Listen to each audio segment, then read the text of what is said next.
Òṣùpá ṣàlàyé ohun tó ṣẹlẹ̀ sí i nílùú òyìnbó nígbà táwọn èèyàn rò pé ó ń gbádùn ìlú òyìnbó. Kí lòṣùpá sọ wípé ó ṣẹlẹ̀? Báwo lọ̀rọ̀ ṣe kan Obesere olórin? Ẹ̀yin èèyàn wa, Saheed Osupa sọ̀rọ̀ náà fọ́nrán yìí o. Kí ló fa àwọn orin kan tó kọ nígbà tí ó wà nílùú òyìnbó dé? Kí ni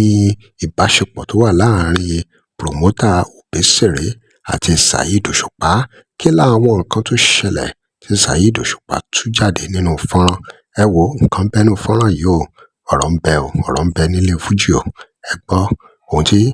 King Saheed Osupa sọ nínú fọ́nrán yìí. Orin tí mo ti kọ sẹ́yìn tó gbé àwọn èèyàn láìkẹ́ bọ̀ mo remodify àwọn orin náà kò yẹn sì bọ̀ mo á fi tuntun bẹ̀rẹ̀. Most times táwọn artist mi bá ń ṣe mo fẹ́ sọ pé mo kọ́kọ́ ṣe ń gbà yẹn bọ̀ táwọn mi bá ń ṣe wọ́n máa kàn gbogbo orin yẹn náà tó bá jẹ́ old songs máa kọ́ all true but èmi fi new start sí so mo ṣe wá kọ àwọn mo á ṣe selection àwọn hit tracks ẹ̀ mo á kó pọ̀ mọ́ pé lọ́nà ìlà ìṣèjẹ́ ni then nígbà tí mo travel to America series of things ṣẹlẹ̀ táwọn èèyàn kó tó di pé mo lọ àwọn olórin kan bú mi wọ́n fi mi jẹ ẹ̀yẹ pé kò lè lọ gbà ṣé nígbà tí mo lọ wọn láti dúpẹ́ fọlọ́run kì í jẹ́ kó mọ̀ pé Ọlọ́run ti ṣoore so ìgbà tí mo lọ oríṣiríṣi nǹkan ṣẹlẹ̀ wọ́n pariwo ń lé pé wà lamẹ́ríkà ó ń jayé òṣùwọ̀n ayé kọ́ mi jẹ lamẹ́ríkà o nǹkan mìíràn ṣe so kọ́ ló ń ṣàánú wa ẹ mọ̀ kí àwọn èèyàn máa sọ pé kọ́ mọ̀ pé èèyàn go through hell níbẹ̀ wọ́n dẹ̀ pariwo pé ti travel ó ti lọ sí Amẹ́ríkà ó ti ṣe gbà so mo láti share experience mi pẹ̀lú àwọn èèyàn so láti Amẹ́ríkà mo bọ́ sí London láti London mo ti wá wálé so gbàdí mo dé London yẹn ní promoter kan tó ń pè mí àfikún wá ń gbà náà ló ń promote Obesere so ló wá ní kí n ṣe àbọ̀ mi ń gbà láti lè sọ experience mi ń gbà náà. abẹ́ ìpàdé ọmọ jàmọ́ kan ní London gbà rẹ̀ ẹ fún ẹ jẹ. ẹ wo ṣé ọlọ́wọ́n bàbá ṣe ń ṣọlá ẹ wo ṣé ọlọ́wọ́n bàbá ṣe ń ṣọlá ẹ̀rí páláròpin ẹ̀dáfi tí wọ́n rán lọ́hùn létí o ẹ wo ṣé ọlọ́wọ́n bàbá ṣe ń ṣọlá.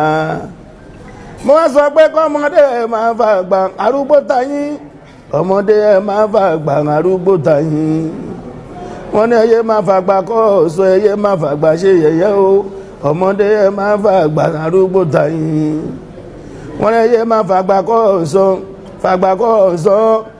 kọ́ ọ̀sọ́ ẹyẹ máa fa àgbà ṣe yẹ̀yẹ́ sẹ́ ọmọdé ẹ máa fa àgbà arúgbó tayín. mo sọ pé kàgbá náà máa fa àgbà rẹ́mọdé jẹ mọ́ kàgbá náà máa fa àgbà rẹ́mọdé jẹ mọ́ mo kọrin kàgbá náà máa fa àgbà rẹ́mọdé jẹ mọ́ o kàgbá náà máa fa àgbà rẹ́mọdé jẹ mọ́ torí pé bí tàgbà bá yìí wá o lọ́mọ kéékèèké máa bá kàgbá náà máa fa àgbà rẹ́mọdé jẹ mọ́ mo dẹ̀ kọrin jẹ́jẹ́ oúnjẹ jẹ́ mi as I dey play for London mo ṣeré ní southeast of London lọ́dọ̀ yeye Ìyábọ̀ lọ́dọ̀ yeye onígbà láta ìgbà láta súẹ́súẹ́ yeye láti gbọ́pọ̀ lámì àná lọ́ba mọ́jọ mo tajú kan mo bá rí ìjà mo kàn tó bẹ̀ tó mú jó mo tajú kan mo bá rí ìjà mo kàn tó ń jíjó Saheed ṣẹ́yìn ráwọn jàmó tí mo rí yẹn ní British kọ́ dúdú British dúdú tabadé ìlú London jàmó náà ń jẹ́ wọn ò yàtọ̀ rárá sáwọn Negroes akátá l'Amẹ́ríkà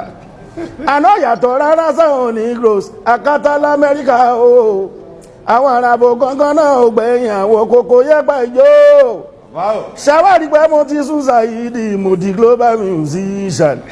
torí bí kíbi tí n bá fẹ́ whenever whichever mo dẹ̀ lè kọrin dé. bàbá o. òun nìyẹn o ẹ̀yin èèyàn wa ẹ ti gbọ́ gbogbo ẹ̀ lẹ́nu ọba orin Saheed Osupa King Saheed Osupa ti sọ̀rọ̀ kí lè ròyìn ẹ̀yin èèyàn wa kí lè rí sí gbogbo ohun tí wọ́n tú jáde ṣe mọ̀ pé tó máa ń sọ̀rọ̀ nípa ọba orin pàápàá láàrin àwọn onífújì King Saheed Osupa ó jẹ́ ọ̀kan gbòógì. Ẹ̀yin èèyàn wa ọ̀rọ̀ rẹ o kí lè ròyìn ẹ̀dá sí ẹ drop comment yín.